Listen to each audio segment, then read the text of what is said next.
take on. Now I'm just going to say, we are going to start discussion of the module. I just started the record button so that anyone that wants to listen in, Joanne's the only other person in this class. So she missed our fun icebreaker, but now I really want to talk about the module. So was there anything that really stood out to you guys, any of you in the first one, just talking about the real estate business in general? I got them confused. I don't know if I'm talking about the first or second one, but well, the first one, when they're really talking about real estate, and I'll tell you something that I hear a lot with new people is an apprehension to be a salesperson. And I like the way he goes into how it's a noble profession and that we should respect our profession. We are making a huge difference to people. And the other thing that really stood out to me is, you know, you've got food, clothing, and shelter. Our real estate career is not a trend, right? It's going to be something that's always needed. People aren't going to give up shelter. So yeah, that was great. Yeah. What about the part where it talked about it's a tough business? Because I think you guys all know that, right? You've been in it long enough to know that it's a tough business. And I think it's especially tough right now. Writing so many offers for clients and having them, you know, keep trying and keeping them in the game, I think is one of the hardest things that we're doing right now. You know, like Olivia and your client who is trying, but doesn't always do what we want them to do, so they don't always win. If they always listened to us and we told them exactly and they did exactly what we wanted them to do, it'd be a lot easier, wouldn't it? Well, he's finally realizing he's not going to be able to he's never paid more than list price for any of his properties. And it's taken me this long to get him to realize that's not the market that we're in. Yeah. And if he wants to buy, he's going to have to spend more than the list price. And that was a huge hurdle. It is huge. And how many offers did it take you to get that to internalize in him? Oh, I mean, well, it took like looking at 10 properties which doesn't sound like many, but over the course of like 6 months for him to realize like, this is what the house is listed at. Mm-hmm. This is what it's going for. Well, and so this market is so hard. In a real normal market, it would be like you'd have a client and it's harder to get a buyer in a normal market. Right now, buyers are easy because there are more buyers than there are homes. So we can find buyers. But in a normal market, it's a little bit harder to find a buyer, a little difficult to find a seller. But at the end of the day, you go out, you show property, you find the right house, your buyer gets to think about it, maybe even overnight, and make a decent offer. Sometimes they might even get the seller to contribute some costs, right? I mean, I have never paid over list for a house in my life either. So what I do and what we are being, we're talking to our clients about, and I'm sure it'll come up in Buffini's session too, is there's a lot of speculation really is what's going on right now. The market's going up. So if you look at everybody that's purchased, like say over the last 60 days, and if they paid 10% higher than list price, well, now those neighborhoods, those are the new comps. And now those are the new prices. And we are in a place where the demand continues to be strong. So people that think they can wait it out, like if we're in a bubble, they're going to wait it out and get a better value later. It's not going to happen. Just like it never happened really in California either, right? I was listening to its podcast number 226 that he talks about, where he bought his first house for 300, or no, it wasn't. He sold it for 300. He bought it for like a 200 and something, and it about killed him. And then he sold it for 3 something. Then he bought one for like 9 and sold it for 1.3, and then bought one for 1.8. It burned down, but he got 4 million on the insurance. And so that is how he built wealth, and that is how 90% of Americans build their retirement, is through home ownership if they own a home. So that I thought was something that is interesting. Just looking at the whole fact that real estate is 18% of our economy. Isn't that crazy? 18%. So when you look at this business. He uses that three-legged stool as a visual a lot. And so you got your sales and marketing, customer service, and financial management. So if you were going to look at all three of those legs, do you think you have a stable stool right now? No, I'm working on it. Me too. Where do you think you need to shim it up? I mean, I think my customer service is pretty solid, but the financial management and sales and marketing is, and I could definitely do more on customer service, but that's what I've been doing for so many years. Yeah, you're from I the have an service insight on that. industry. Mhm. Yeah, but the sales and marketing and financial management, I'm trying to, I mean, I have a little bit of a grasp, but I mean, this, we have meetings every week, and my sales and marketing and how to do that. And I know that a big part of this, Buffini 100 days is going to get us there. I mean, I heard the stories he was telling, but it's just a challenge to sort of, there's things that are uncomfortable about doing all that. And it's like he said in there, sales people have like this bad reputation, right? And he sort of touched upon that and said, like, poor sales. I mean, I'm quoting, poor salespeople try to take something from someone, and great salespeople add something. Service. And that's, Wasn't that awesome? yeah. Thanks for mentioning that. So that's one of the things I took away for sure, because it is, I don't like getting cold calls and somebody's trying to sell me something. I immediately shut down. I'm like, nope, not interested. I don't care what you're selling, Yeah. So, I mean, so I'm definitely working on all that. Customer service is the thing that I have to make cold calls. What's that? Let's never have to make cold calls. Yeah. Horrible. That's a great way of looking at it, though. I think the sales and marketing is certainly something that can be learned. You're great with customer service. Somebody that comes in from the hospitality industry has that great customer service focus. Now look at Olivia, for example. I would say that Olivia, where you're strong, where do you think you're strong, and where you need to shim up? I think similar to Ray. I think my customer service, I mean, not that there's not room for improvement, but I think I'm doing everything I can right now in that front. My sales and marketing, I think I'm somewhat strong, but I kind of realized in the last month, I haven't really, I think I went off course a little bit. And so I'm kind of redirecting like what I'm sharing and the content I'm putting out. And honestly, I think it was partially like bad weather and just like not feeling super motivated to get out and be shooting videos and looking at neighborhoods and things like that. The financial management, this has never been like a strong suit of mine. I actually had a call with Erin on our team, and she kind of really quickly showed me how she manages her business. It was this incredible spreadsheet that she has honed and worked on for years. And she's like, I don't really share this with people, and I'm definitely going to ask her for it. Nice.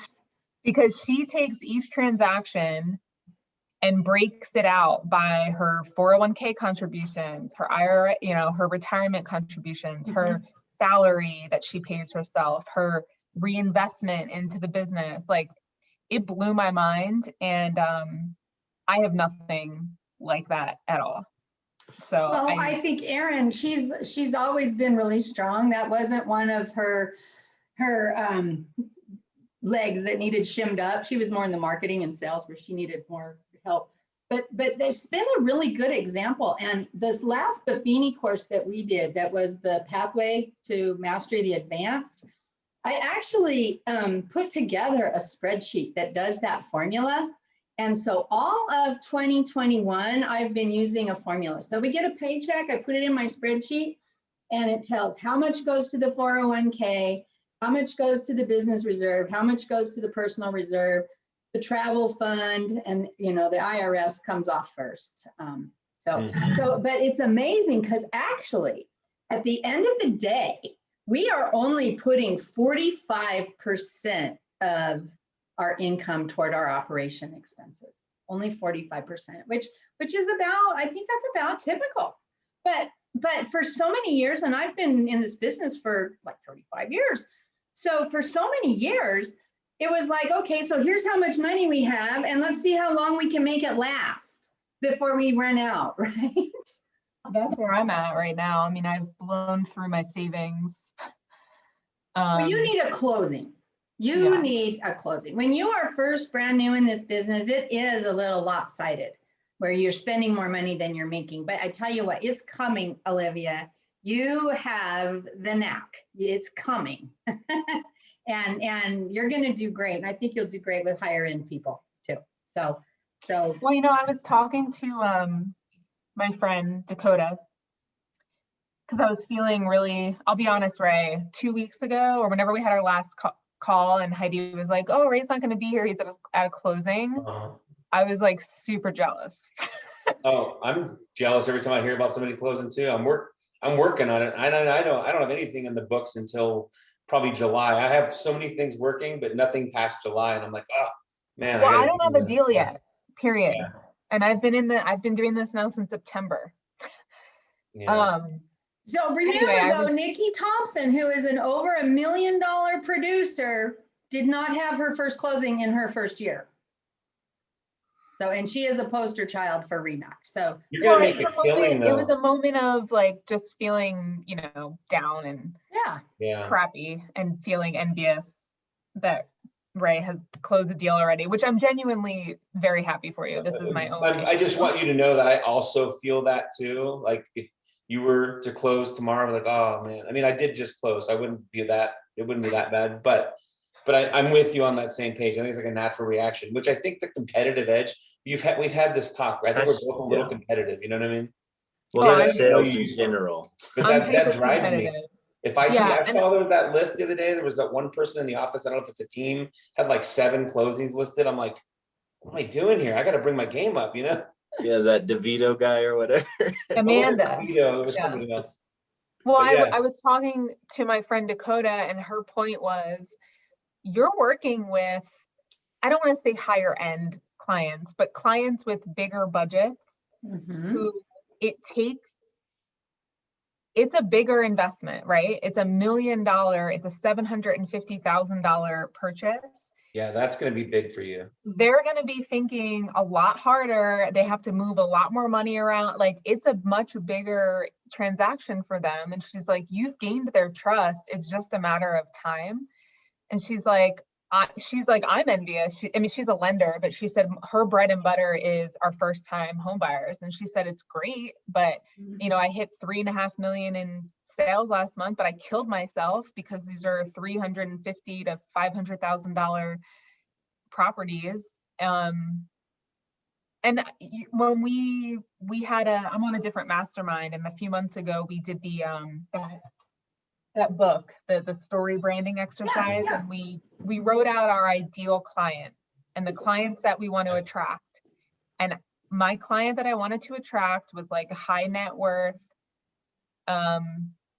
people who have cash to spend, who are doing bigger deals. So I set it up that way, and I see it, and it's just taking longer. And it will, because it's not the bread and butter. They do. You're exactly right. They take longer. But once you get into that group, it's a great network to have. And so I think as you're going through this class, you'll find opportunities maybe to put yourself in opportunities way for those people. It's just where they go, where they network, and the things that they do. People that, and it's been so hard with COVID. You can't go hang out in the country club during COVID. You know, but that's something that some people have done, like golfers go hang out in the golf club, doing their email and stuff, and then talking to people. So that, and I mean, there used to be the Starbucks plan where you would go into Starbucks and sit there in the corner and you'd buy coffee for like, you'd pay a $50 thing and pay all the coffees and then meet the people as they come. But that's not something that we've been able to do. But we are, I mean, there are so many new things that have come out of this too. So that's exciting. The new things that we get to use in our business that will never go back. The small wine tastings at the winery are never going to go back to the big masses. And so it's going to be, I think in our business, it's going to be more intimate and probably more fun. I doubt we'll ever put people in our cars and run them around like a bus anymore. You know, I just don't see that, but we'll see. Everything changes. And that's one of the things we have to love about this business is that it is a book that has a new chapter and it's never finished. There's always another chapter. So it's never boring. And so when we say, you know, the difference between a job and a business, so customer service is our job. That's working with the people. The sales and the marketing is the business, and the financial management is the discipline. And it just takes time. Financial management, I think, is the hardest, and that's where, just if I were to shim up, that's where we're working too. And David, you missed that part. So looking at the stool, where would you say is your weakest leg? What do you need to shim up? I need to improve my marketing and sales side of things, in my opinion, because I've noticed real quick, it's a blessing to be busy, but it definitely pulls you away from those daily activities. And you cannot let the pipeline start to run dry. You've got to always have something pumping through there, right? Yeah. So I'm really trying to get my head wrapped around a serious calendar of events for myself daily, that no matter what's going on, this is the focus for the time being. So Awesome. I'm being honest, like that's what I'm really trying to get my focus on. I've been printing out our floor time map calendar and then kind of earmarking things in there as well. Good. for daily activities. I'm happy he's going to go to weekends too, because that'll open up additional opportunities for people. Yep. So looking at the career path, you guys are all in the licensee part, moving, and so that's what at the beginning. Did you see in the module where the average new agent only earns $8,000 a year? Yeah. So guess what, Olivia? As soon as you write that contract for Jeremy and get that closed, you've just outdone the average agent for a whole year. I know, that's a crazy low amount. It's just crazy. But you know what? We're not going to look at that. You guys are all going to be $100,000 producers in the next year or so, okay? Or more. And so when you look at that, the licensee to the producer's right around 100,000, and then the professional gets up to the 300 and the leader up to the 500 plus.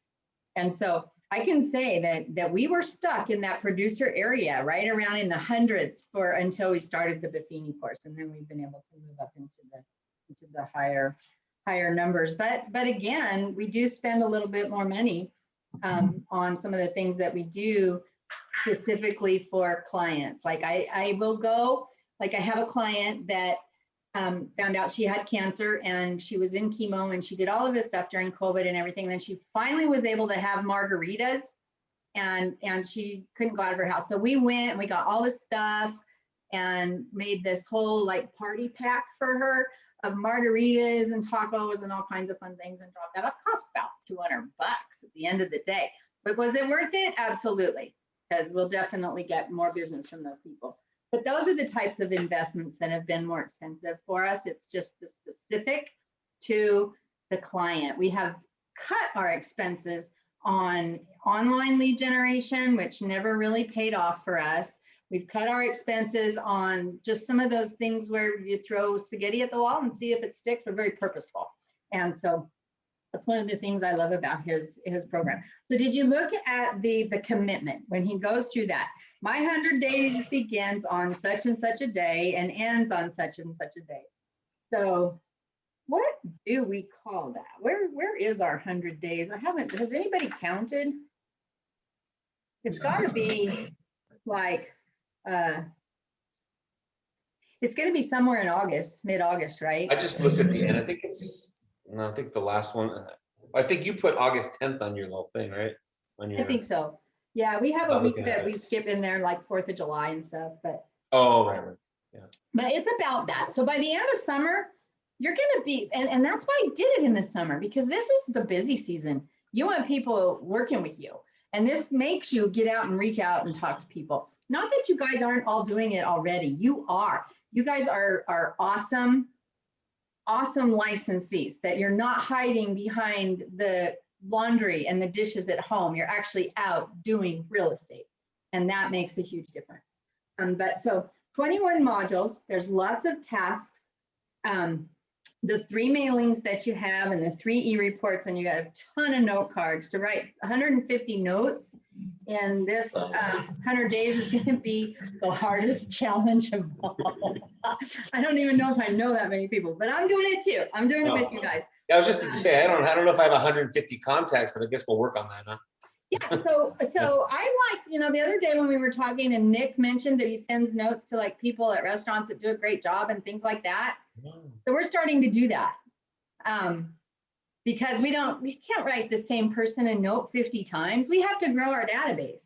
And that's one of the reasons we signed up for the coaching, is because we need help with that. I don't remember Nick saying that, but I was downtown a few months ago and grabbed a falafel wrap from some Greek place.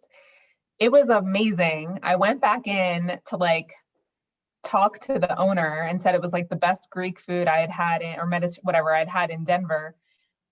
And she gave me her card and I gave her mine and I sent her a note and she actually called me.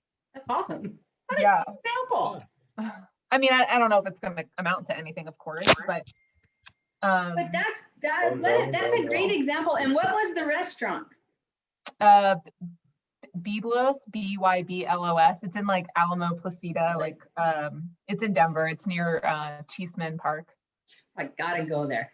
We have lost Zoe's and Garbanzos up here up north. So yeah, no, those are pretty good, but this was legit. Like she was very I don't know if she was Greek or what, but she was legit. I'm gonna have to go there. Well, I thought it was odd that we lost both of our Greek food places that were within, a mile of my house. I'm so bummed. But I actually learned how to make falafel in lockdown, which was pretty good. So going in though to module 2. So the action items that we had really for this one, the resources, listening to that, the magic of owning a home, number 226, he said that, he sends that to his people sometimes, and it's good. I've listened to that one. It is really good. Sent it to my son. He was actually thinking of selling his condo and moving into a friend's basement to save money. And I'm like, hello, if you want to move into your friend's basement, that's fine, but rent your condo. Don't sell it.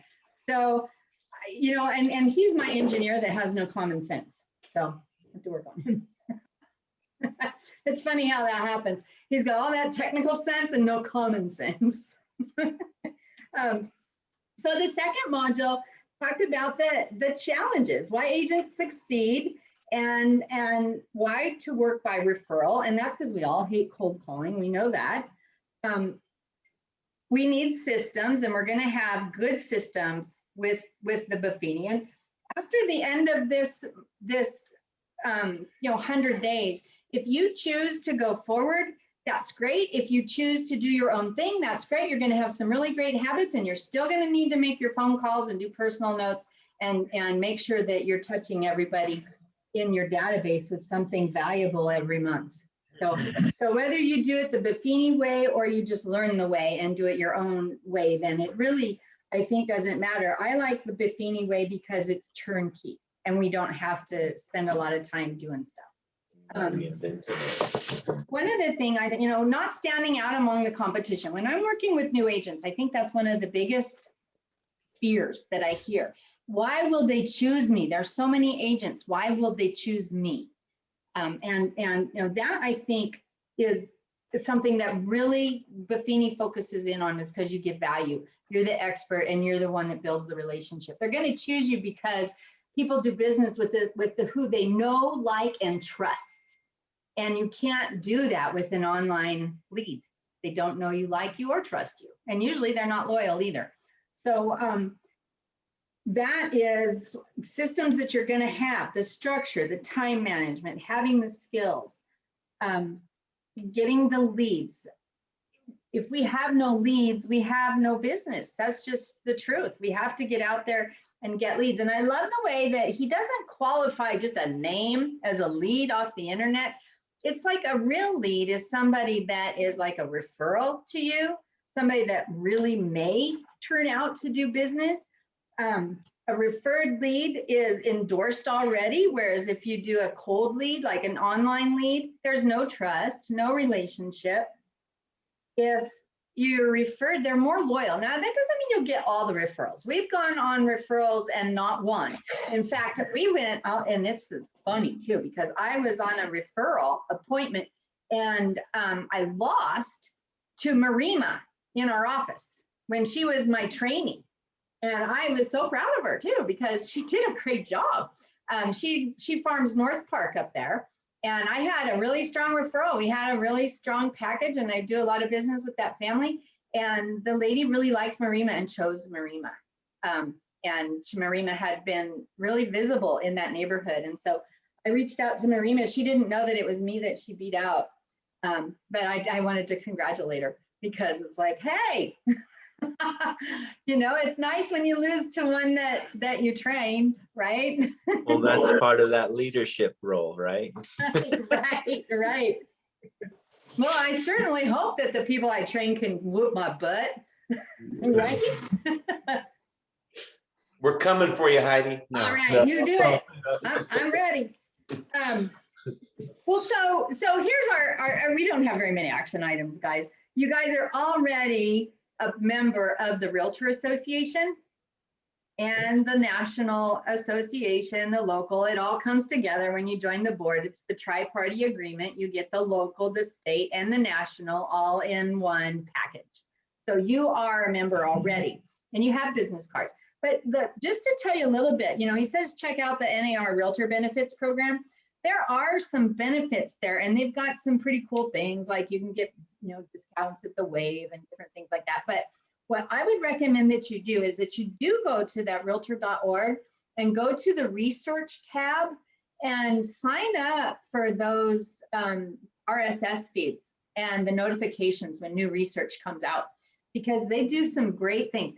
Lawrence Yoon, who is the head of research for NAR, he used to be the statistician for David Luray, who was the head of economic forecasting for NAR. Well, David Luray, about the time we had the big crash in 2006 or 7, David Luray split, and Lawrence Yoon took his place. Well, Lawrence Yoon today is a very eloquent speaker, and he does a great job. But he was my friend, and still is my friend. And we'd be in Washington, D.C. going out to dinner, and that guy did not like speaking in front of anybody. He was so shy.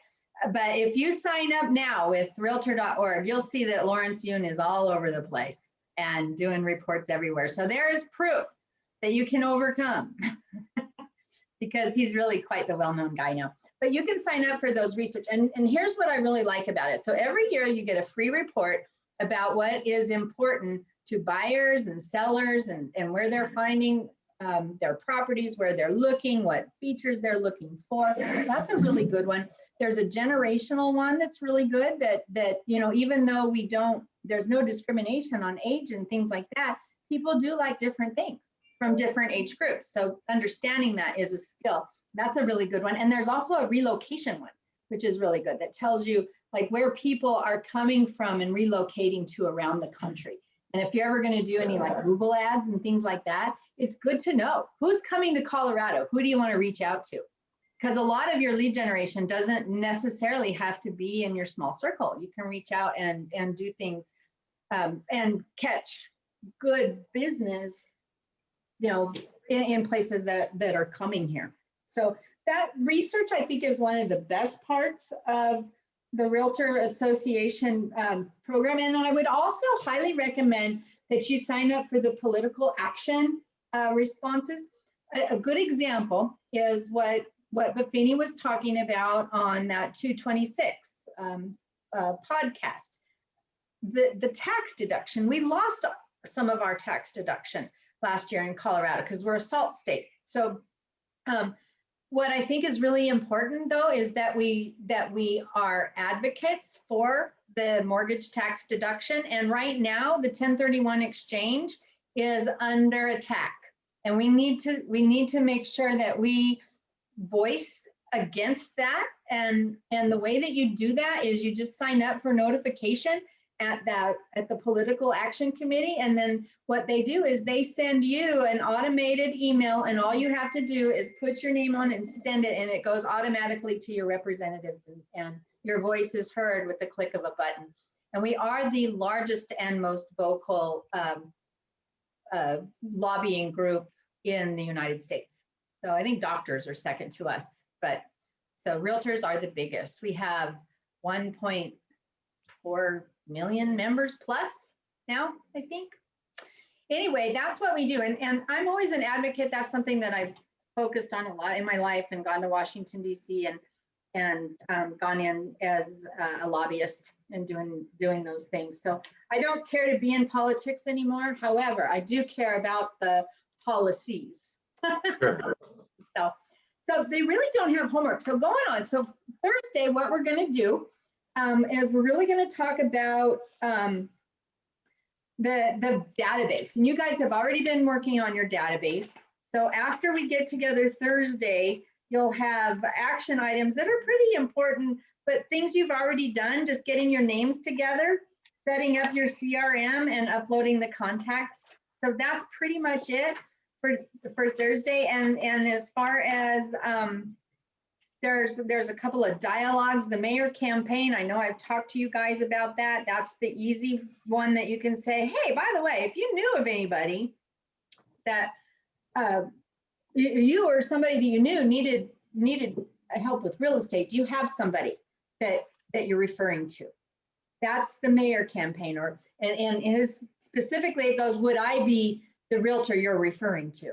That's another way of saying the mayor campaign. So you make it your own, but it's still the same. And then his real estate ready test, making sure you have a working laptop or tablet. And I guess, Michael's always preferred his iPad. I have a laptop. I don't like to take it with me. So I don't know. It's going to be up to you guys. I kind of prefer desktop, and make sure your smartphone has unlimited data. Mine's full right now. I need to go in and fix that.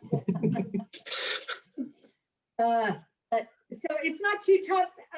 The modules are great. Listen to the podcasts, and hopefully this week will just be really filled with getting excited for things to come, because this class will set you in the right direction and help you to define your activities going forward, so that you'll be one of those 100,000 plus people, not one of those 8,500 people, right?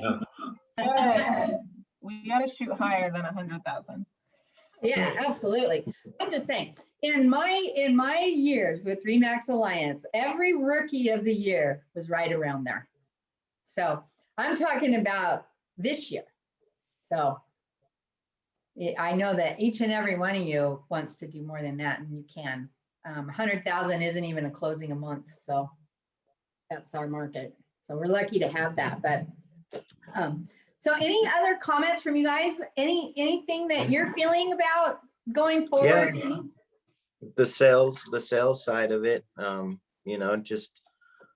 had a lot of experience working hard sales, and I just feel like the softer, the more rapport you build. So you want to get to, there's that old saying, ABC, always be closing.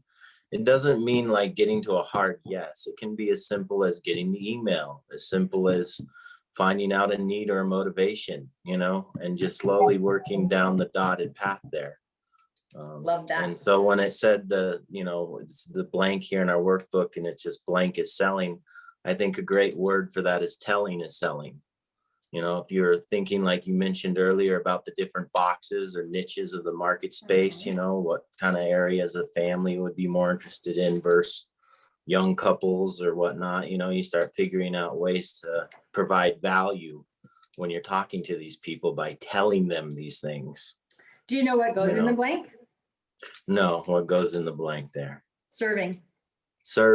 is Mhm. selling. Okay, well, Serving. that's a But very yeah, valid point too. right? Because But you are serving them. that's very similar to what you're saying, Mhm. teaching. Mhm. Yeah. What So are the, anyway, that's my spiel. Especially if you're working with those higher echelons folks. They True. can buy and see all the bells and whistles they want. It's the value you're going to create around those bells and whistles. It's good. that's making me think of like,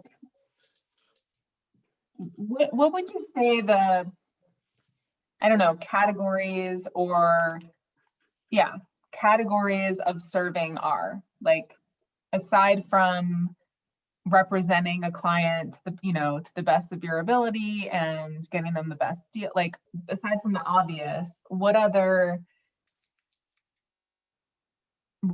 things show you're being of service to others? Well, I would give you the example of being involved in their lives and understanding what they're going through. And so serving them at a personal level, at a relationship level, like for example, the margaritas we took to our client, those A+ people, that's what I think. And having them know that no matter what, that the communication is there. I think that's super important, and that you don't overpromise and underdeliver. That's what my thoughts would be. What do you guys think? Serving. That's a very valid point. The overpromise and underdeliver part is big because less is more. Especially if you're trying to be honest in your communication, you have to give them a chance to kind of process what clouds in front of them. And if you start running your mouth and trying to point out things before you know it, you've got them in a bigger cloud. So you just kind of handle it as it is, but be open to that. I mean, if the cloud grows, but just be available to try to help massage them in the right light, I guess, and the right headspace around their concerns.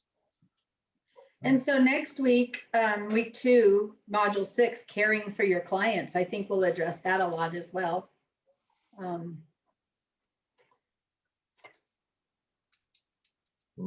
just went off on a tangent in my head when you guys were talking about serving, and like I wasn't spacing out, but it just made me think. But I mean, I think serving is I don't know, going above and beyond what your clients' expectations are. You may not have to promise it, but just strive to go as high as you can, even if you don't tell them you're going to go that. And just I mean, if I think in a literal sense, like somebody serving me at a restaurant, I don't expect it, but when they do go above and beyond, they're on the top of my list. I'll go back and ask for that person every time. Well, I'm just looking in this module 6 and the service, and it's got personal notes and pop bys and video messages. And so I think it's just that relationship. Yeah. Well, I'm excited. So we all have our stuff. I'm going to work on my database this week too. And if you haven't had a chance to listen to the modules, do that. And also that podcast 226, The Magic of Home Ownership, is really good. And it gives you really good talking points to those people like my son who think like they're going to sell their house and go rent somebody's basement. No. An engineer, crazy. But anything else from any ahas from today, or anything you want to share before we wrap up? I mean, I just think in general, it was just sort of an introduction on those modules, but the things that we're all not doing on a daily basis, the video Buffini talked about it, and it's not, there's not necessarily eye openers, because we've had you as a coach for us. I don't, David, are you also working with Heidi? Yeah, he does. Yeah. So we've heard it a lot from you, but it's good to hear it again. New agents may do this, and this. I'm like, yes, I'm totally unfocused in this area. I'm glad to hear it again, So it's good to know that we're not alone in this. And it's just not, it's not my failure. It's just I'm not sort of disciplined enough to get what I need to get done on a daily basis. I just need to be a little more focused. And it sounds like I'm probably not the only one having this issue. No. Well, and I'll tell you that just because you're new doesn't mean that you're the only one having that issue. So it's hard. At 8Z, there was this guy, Sergio. He's down in Denver, big producer. he's also former military. Like, I don't know if it was Navy SEALs or Marines. He is so like type A. He writes his schedule and he doesn't deviate from it at all. He's also kind of a robot. Like, he was a coach for 8Z and I was bored out of my mind listening to him because he didn't, whatever, I didn't connect with him. It doesn't matter. But my point is, he was super successful because he woke up at 4, he meditated for 30 minutes. He, not those specific things, but he had his schedule and he was so like rigid in that. I don't think that's realistic for most people. It's not realistic for anyone with a family or kids or like pets Life. or literally, yeah. Yeah. If you're like a single guy who can stick to that every day, great.